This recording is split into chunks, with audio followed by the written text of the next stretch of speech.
कि आज police custody ख़त्म हुई थी उसकी मुदत।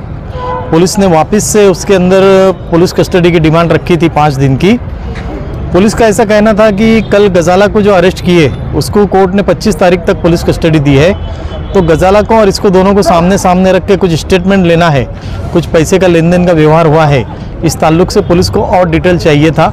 उसके ऊपर हमने स्ट्रांग ऑब्जेक्शन लिए कि भाई जो भी रीज़न के लिए इनको 5 दिन की पुलिस कस्टडी कोर्ट ने दी थी वो रीज़न अब ख़त्म हो चुका है। गजाला का और इनका जो भी है तो डॉक्यूमेंट्री एविडेंस के ऊपर अब आगे का मामला है, तो इनकी फिजिकल कस्टडी की कोई ज़रूरत नहीं। दोनों का सुनने के बाद में कोर्ट ने 1 दिन की पुलिस कस्टडी ग्रांट की है।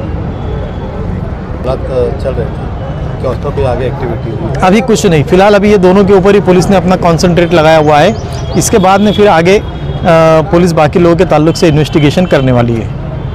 जो बेल पेंडिंग रखी गई थी, जो बेल पेंडिंग रखा गया था उसके ताल्लुक से भी आज कोर्ट के सामने बहस हुई।